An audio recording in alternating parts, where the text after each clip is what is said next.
Good evening and welcome into Sports Talk on a Budget. It is Thursday night, March 7th, year of our Lord 2024. Already into March, already into the third month of the year. This year is going by quick. Basically, this is going to be kind of more of a football episode, and this is just to kind of let my listeners know this is going to be more of a football show going forward. May do a full rebrand and change the name to more of a football-focused name for the show going forward, but as right now, I'll keep it as Sports Talk on a Budget. Of course, you can find this if you prefer the video version on YouTube under Sports Talk on a Budget, or if you like the audio version, just go ahead and go to like places like Spotify, Apple Podcasts, Amazon Music, or basically wherever you get your podcast. But like I said, just a little bit of public service announcement here. May end up rebranding the show to be more of a football-centered show, but as of right now, we'll go ahead and keep it as Sports Talk on a Budget. A lot of good topics to get into. We just had the NFL Combine. Free agency is about a week away, a little less than a week away. Had some big news drop in the NFL this past week, so that is going to be my entire show is going to focus on the NFL today. Going to mix in some college football going forward as well. Like I said, more of a football-centered show. But with all that being said, let's go ahead and look at what my topics are for today's show. First topic is going to come from the big news that dropped on Tuesday, and that is Russell Wilson being cut by the Denver Broncos. Going to get into just my reaction to him being cut, the situation there, why it had to happen, why it did happen, and just kind of the validity of the situation as well. And then my next topic, my number 2 topic of the show is I'm going to go over the top defensive players in the NFL draft, kind of rank them by position, my top 5 at each position. Going to give you why I think those players are and break it down a little bit as well on why I have them ranked where they're at. And then finally, actually flip that.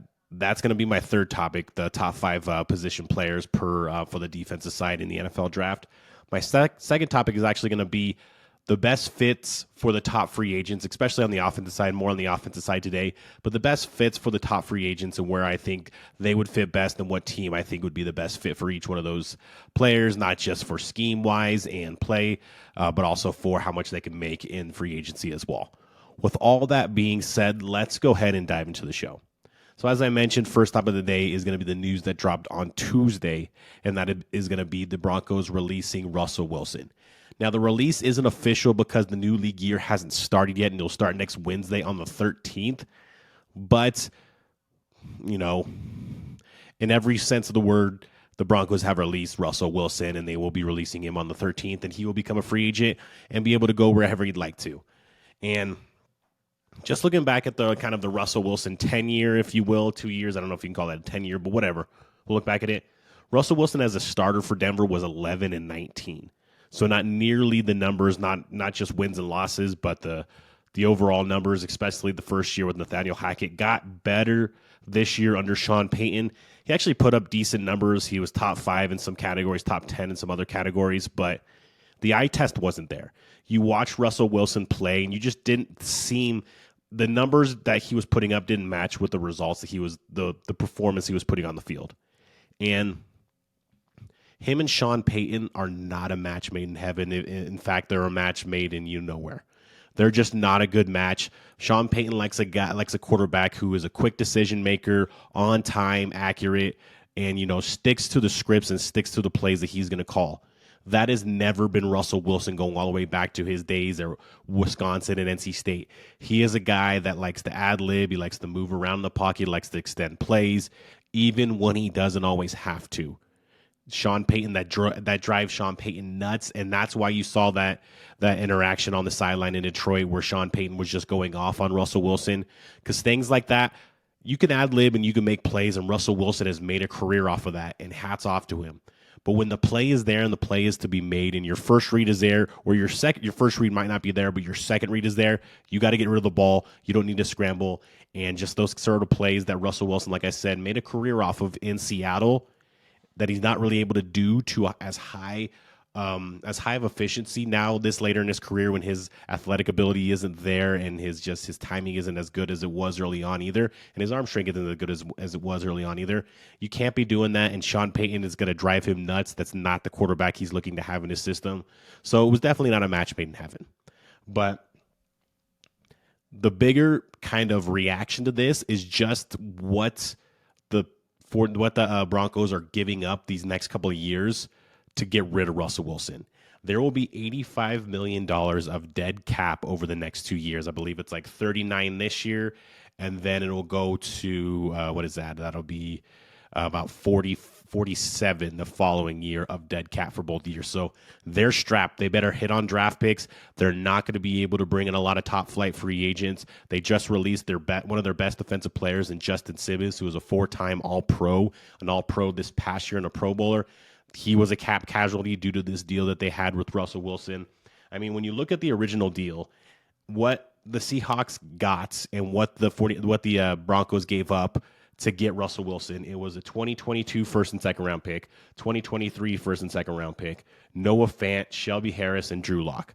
Noah Fant's been pretty good for the Seahawks, Shelby Harris as well, but the Seahawks turned those picks into Jackson Smith and Jigba and other players like that these last couple of years. So Kenneth Walker, that might have been a third round pick, but either way, they turned those into good players, and they've been able to kind of build their roster a little bit off of that. They have some work to do, but that's a conversation for another day. But just this whole disaster of this trade.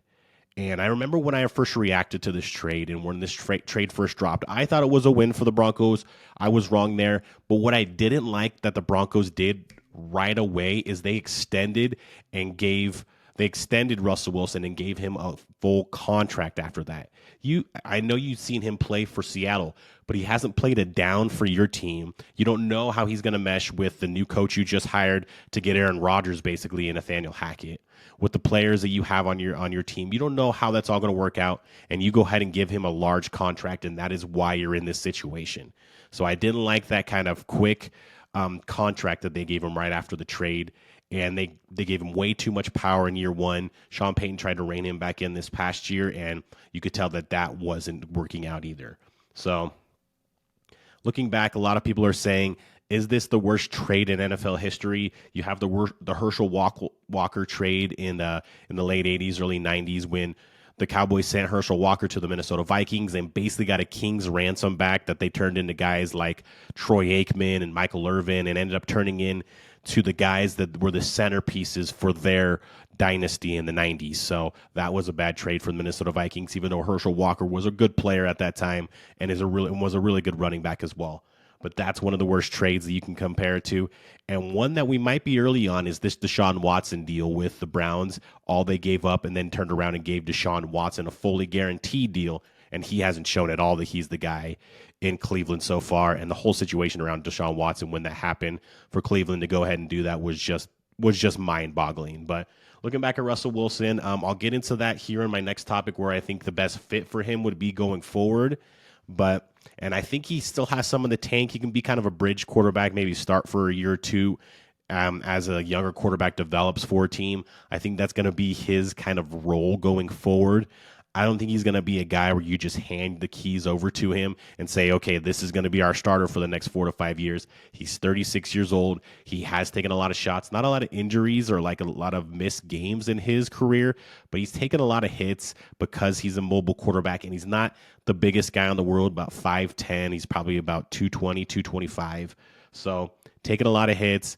He's a guy that likes to extend plays, likes to run, so he's going to take more hits. His athletic ability is not what it was when he came out of college or even some of the later years in Seattle as well. So just a total disaster of a trade for the Denver Broncos. We'll see how they how they go from this trade, but it's going to be difficult because, like I said, 39 is going to hit the cap this year, and then you're going to have 47 hit the cap next year, so you're not going to be able to sign free agents.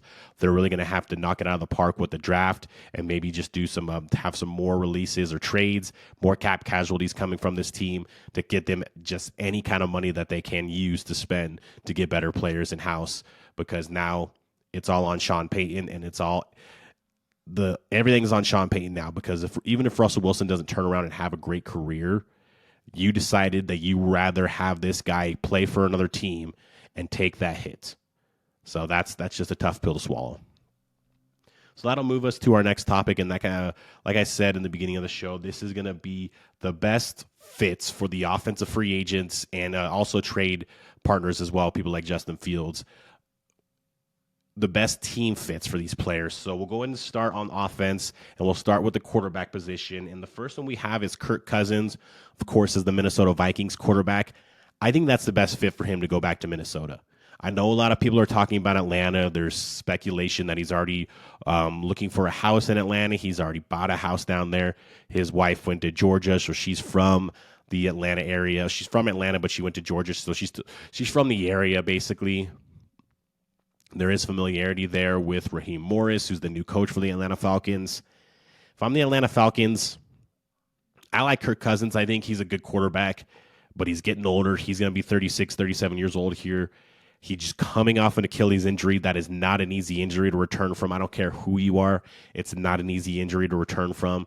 And you have a young nucleus team on this Atlanta team, and I'm not saying that Kirk Cousins can't get along or doesn't gel well with young players, but I think you would bode well to bring in a more young quarterback to go ahead and grow with this younger team, with these younger weapons like you have with Bijan Robinson, Drake London, Kyle Pitts, Tyler Algier.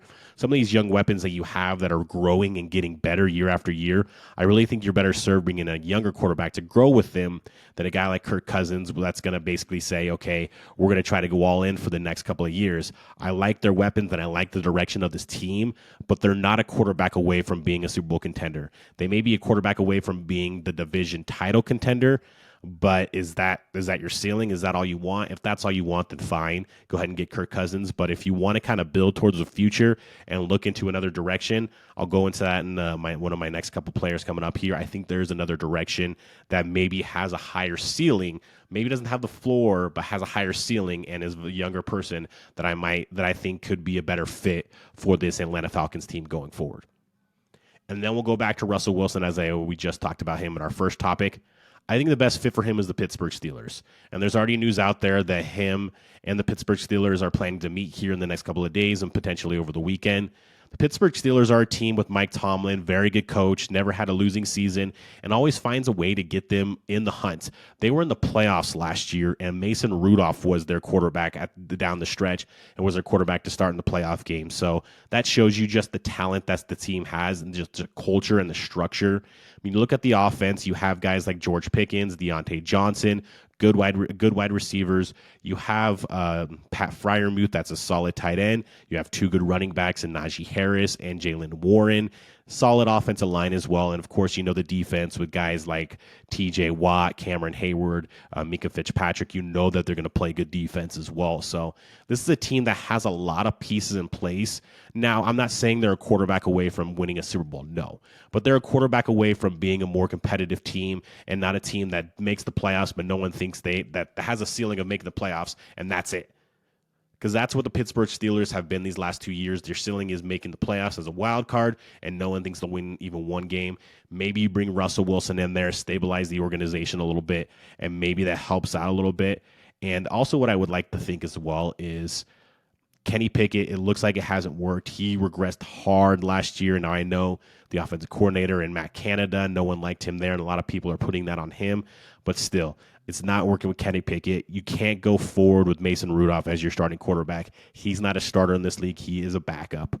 So I think you bring in a guy like Russell Wilson, you can make it an open competition with Kenny Pickett because there is rumors there that the organization still has hope in him. You make it an open competition. Maybe that sparks a little fire under Kenny Pickett and gets him to play better, especially in training camp. Maybe it does. But either way, I think that's the best fit for Russell Wilson. And then we'll go to Baker Mayfield, so we're staying at the quarterback position. And like Kirk Cousins, I think the best fit for Baker Mayfield is staying where he's at, staying in Tampa Bay. You were able to kind of revive your career in Tampa Bay. A lot of people thought maybe you were done or you're just going to be a career backup at this point. But now you're seen as a starter in this league after playing with Tampa Bay. Tampa Bay did re-sign Mike Evans. They did franchise tag their stud safety, Antoine Winfield. So they're making moves that's showing them that they are not maybe all in, but they're looking to this season. They're not looking towards the future and trying to get young and rebuild. No, they think they're a team that can contend. Listen, they were in the second round of the playoffs. They played the Detroit Lions, who were nearly in the Super Bowl, really hard on the road. So this was a team that was not expected, especially after the departure of the GOAT Tom Brady, not expected to do what they did this past year, especially with Baker Mayfield. He exceeded expectations. The team exceeded expectations. They bring back Mike Evans. They bring back Antoine Winfield. They probably going to cut some of the older players on the defensive side to get more cap space, to get better players and younger players. But either way, I think the best fits for Baker Mayfield. He seems to fit that town, that culture, and I mean, when you have Mike Evans back, Chris Godwin is still there. They still have requisite weapons on the outside that are really good.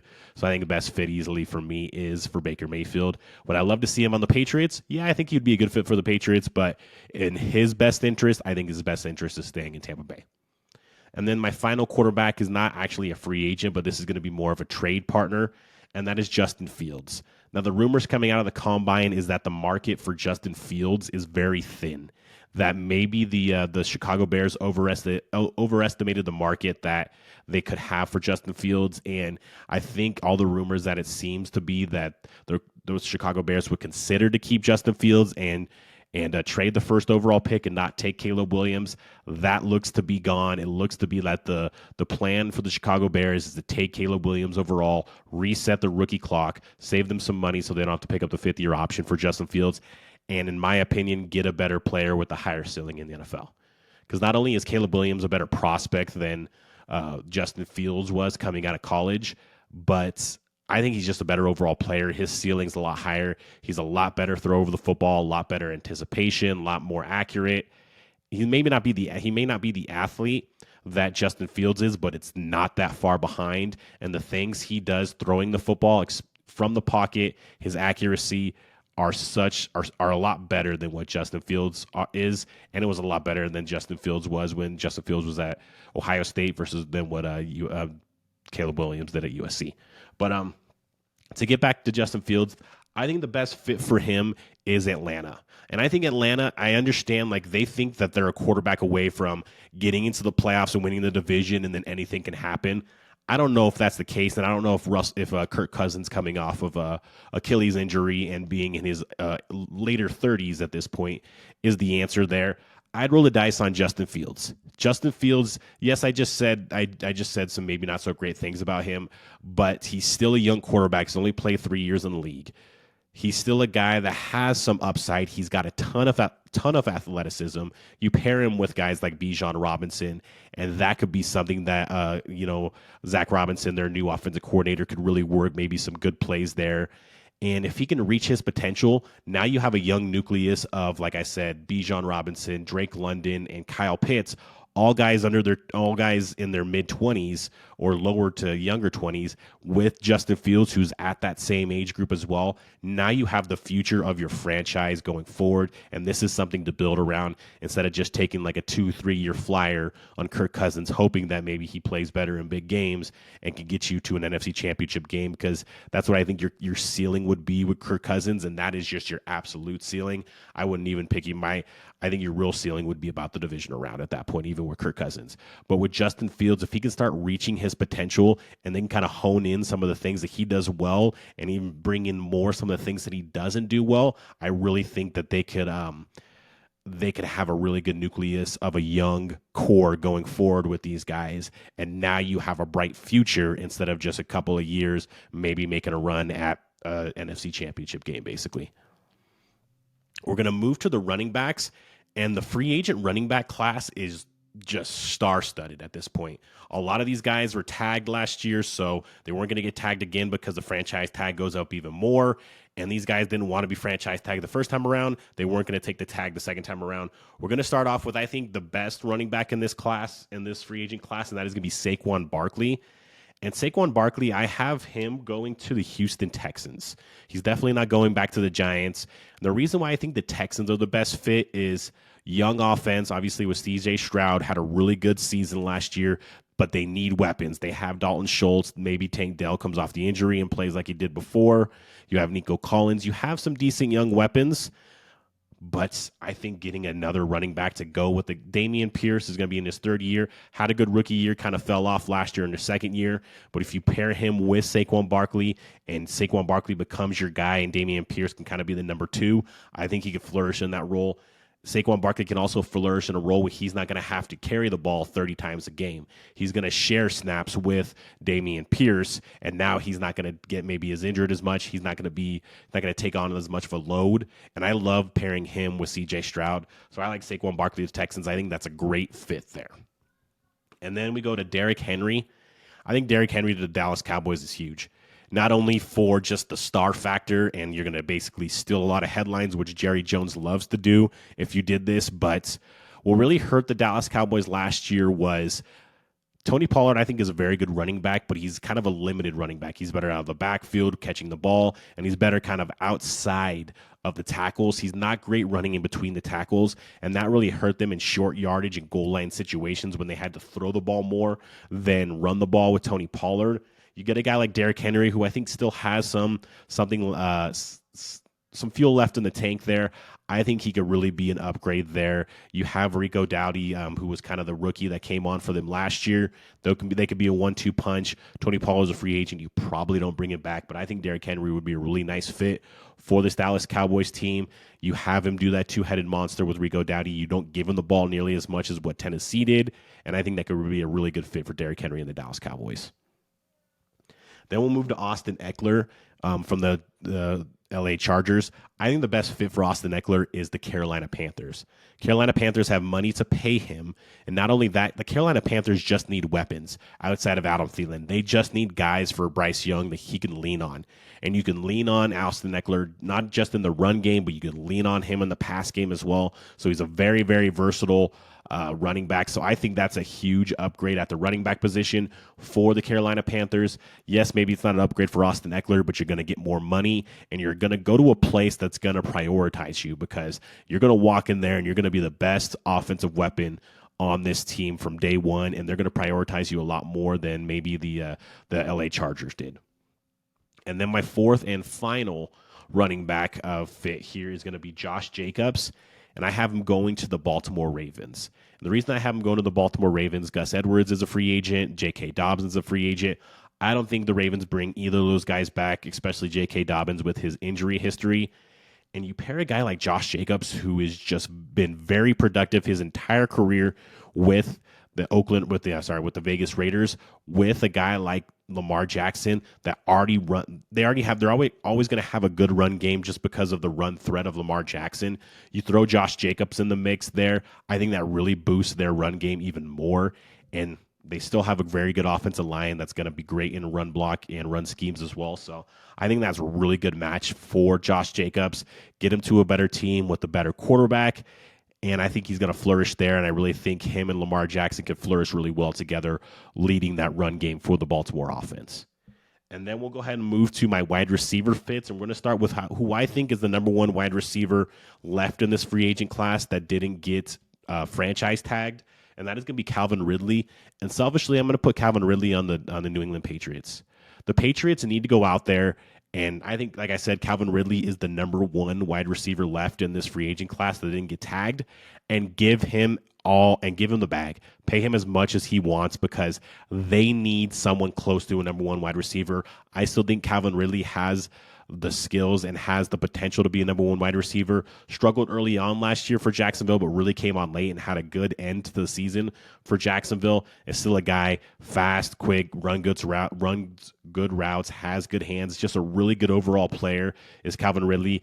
And if you're the Patriots, yes, Mike Evans is not there anymore. T. Higgins would take a trade.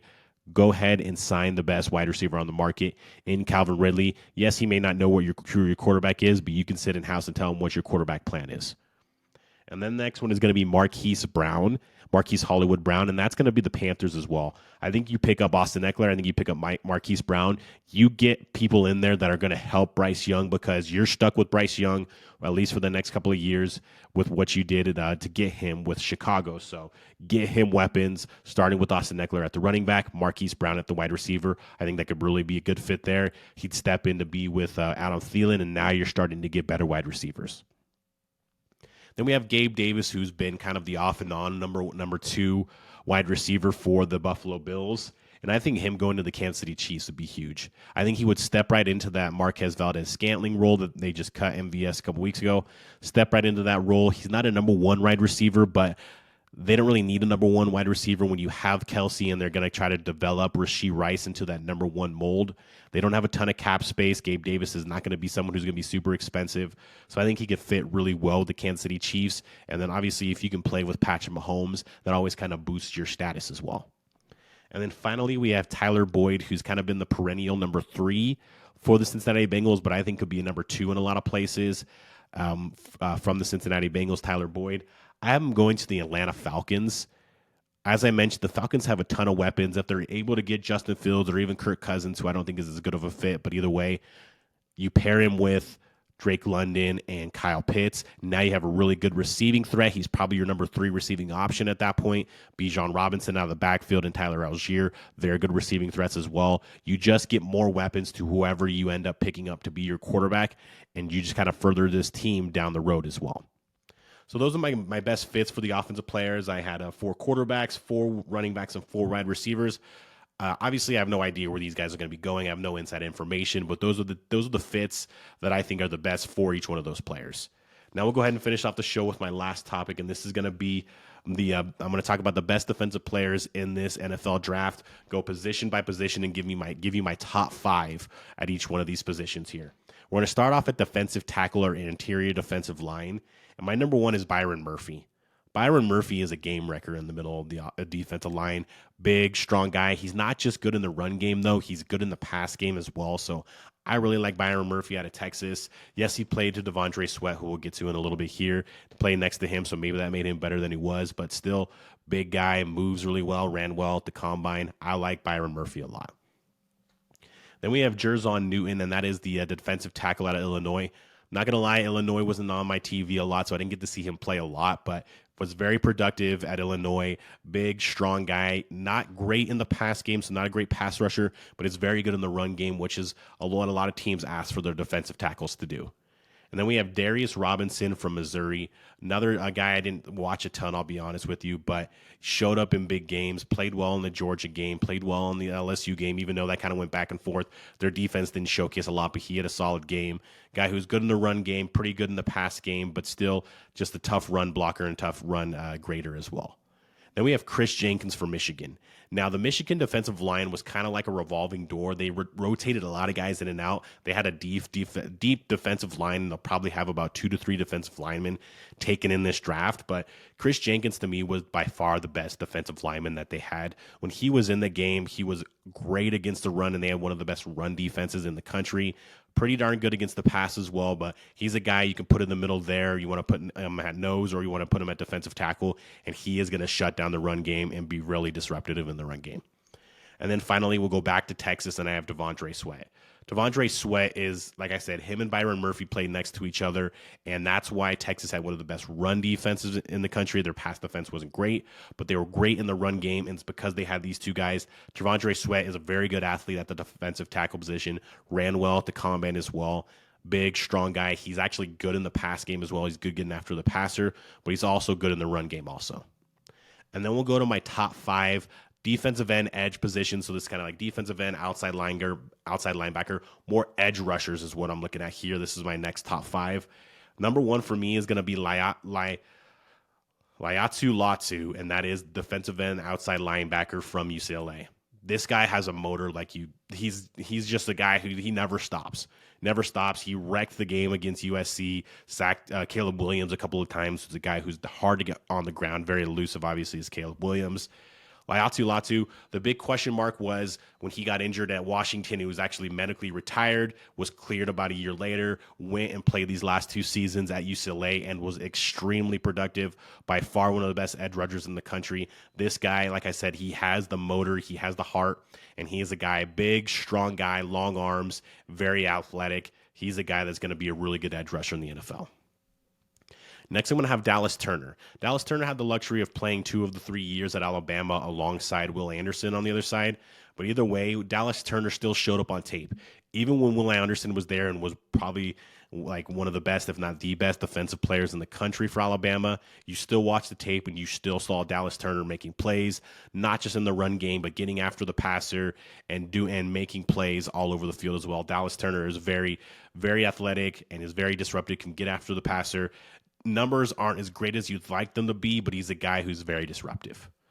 And then we have Jared Verse from Florida State. Jared Verse is a guy who I've heard just a lot of people aren't high on him, but super productive at Florida State these last couple of years. Very athletic guy, very strong guy. I think he's a guy that can step in day one and be your leading sack getter on the team in his rookie season. He's a guy that's just super disruptive. He may be a guy that's basically reached his ceiling, but his ceiling is still great. I think he'll be a top 15, top 20 pick. I like Jared Verse a lot, actually. And then number 4, we have Chop Robinson from Penn State, who lit up the combine, not just in the 40, but on the bench press. He's a freak athlete. He's one of those freak athletes. His production was pretty good at Penn State, but he's just one of those guys. Everybody knew he would rock the combine, and he did. If you can get him in the right system, you can get him developed and use that athleticism and that just freak overall athleticism and hone it into him being just a dominant pass rusher, he's going to be really good in the NFL. And then finally, my number 5. Not a lot of people are talking about this guy, but I like Braylon Trice from Washington. The reason I like Braylon Trice from Washington was not known for their defense, but there was one guy that everybody talked about when they were playing Washington on the defensive side, and that was Braylon Trice. And he was a guy, he got after Quinn Ewers a lot. He got after Bo Nix in both games. He can be very disruptive. He's not exactly your most athletic, and he's not the guy that's maybe going to pop off the screen when you watch him on film, but he's disruptive. He's consistent. He's got a high motor. I just really like everything that this guy has to offer. Like I said, he may not jump off the tape every time, but I think there's a lot that comes with Braylon Trice, and I think he could be a very productive professional pass rusher in the NFL. And then we'll move to the linebacker position. And this is a position that has kind of been devalued like the running back a little bit, but I still think if you get a good linebacker, a lot of times it ends up being the leader on your defensive side, talking about guys like Fred Warner and other guys like that. So you can get guys on your team that can be studs at the middle linebacker in just overall linebacker position. And like I said, it has been devalued by the NFL a little bit, but I still think there's a lot of value you can get from the linebacker position. Number 1, I'm going to have Chris Braswell from Alabama. Now you could say, okay, well, that's maybe the third guy from Alabama. Yes, Alabama had a good defense. Shocker. It was Nick Saban. Shocker, they had a good defense. Basically had a good defense every year Nick Saban was there. But super productive guy, super rangy guy. He's good in the run. He's excellent against the pass as well. So he's a guy that, like I said, he's been super productive at Alabama. He's a guy that can play both in the run and pass, and you know he was coached up well because where he came from. So Alabama does well in the draft, and they don't just do well in the draft. Their players do well in the league as well. So I like Chris Braswell as the number 1 there. Peyton Wilson from NC State is probably the best athlete at these of these 5 linebackers. Super rangy, super good in the pass game, very good tackler as well, but just an overall good player from NC State is Peyton Wilson. And then at number 3, we have Junior Colson from Michigan. Guy who's a great tackler, very instinctive, rarely misses tackles, pretty good in the pass game as well, but he's more of a guy you're gonna put right in the middle, and he's gonna get tackles, and he's probably gonna be a leading tackler for most of his career. Then we have Jeremiah Trotter Jr. at number 4 from Clemson. Plays a lot like his daddy. His daddy was really good for the Eagles and other places in the NFL. He's gonna be just rangy, tough, strong guy. This day and age with linebackers, they're not as big. Like, he's not nearly as big or as heavy as his dad was when he played in the NFL, but that's not the game anymore. So he's more of your modern linebacker, but still a big, strong guy and is a very good, sure tackler as well. And then finally, my number 5 is going to be Edgerrin Cooper from Texas A&M. Just another guy. I'm gonna be totally transparent with you. Don't know a ton about this guy. I don't watch a lot of film, but what I've seen about what people have said about him, very good tackler, very good in space, and is an above average in the pass game as well. So he's a guy that rounds out the top 5 in my linebacker position. And we'll finish off with my DBs, and I'll start off with my number 1 DB, and that's gonna be Cooper DeJean from Iowa. People are gonna say he's gonna move to corner. I liked him at safety, super productive safety at Iowa. Iowa, that's what they hang their hat on is defense, especially in the secondary. They've been putting guys in the league for a while now on the defensive side. Cooper DeJean is really, really good tackling, really good in the run game, but is very good in the pass game, very instinctive, has a nose for the football, and is willing to get a lot of interceptions as well. Number 2, we have rising up the boards. It's Quinyon Mitchell from Toledo. Super fast, rangy guy, good hands, good ball skills. He's a guy that looked really good at the Senior Bowl about a month ago. Looked really good this past weekend at the Combine. He's a guy I think steps in day one and probably starts for most places at that cornerback position. Number 3, I have Terrion Arnold. And the reason I have Terrion Arnold, yes, another Alabama player, but super good cover corner, he's a guy I think he could step in day one and play right away as well. Very rangy, good ball skills, good nose for the football. But when you can get a defensive back from Alabama, which is kind of Nick Saban's specialty, you go and get it. And Terrion Arnold is a guy with a ton of athleticism and just a ton of talent as well. Number 4, we have Nate Wiggins from Clemson. I'm going to be totally transparent with you. Clemson did have a down year kind of this year. I didn't watch a ton of Clemson this year, but had some good production, is good in coverage as well, and is also a decent tackler also. And then finally, we have Kamari Lassiter from Georgia. Georgia just seems to be putting out defensive players, especially in the defensive backfield and in the front 7 as well, so all over the defense. He was another guy, 2-time national champion, played on both of those teams as well. Very productive, very good in coverage, good against the run as well. Georgia asks for their defensive players, especially the defensive backs, to be versatile in both the run and pass. He's a guy, I think he probably falls to the end of the first round, but he's a guy I think you can plug in right away, can be a rotational guy in your secondary and really make an impact as well. So that was my top 5 at each of the main positions on defense for the NFL draft. NFL draft is a little over a month away, about a month and a half away.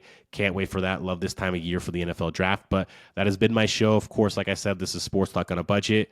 Please like and subscribe to the show either on YouTube if you like the video version or if you like the audio version on places like Spotify, Apple Podcasts, and Amazon Music. Thank you again for watching and listening, and have a great day. And go ahead and please subscribe to the show. Thank you.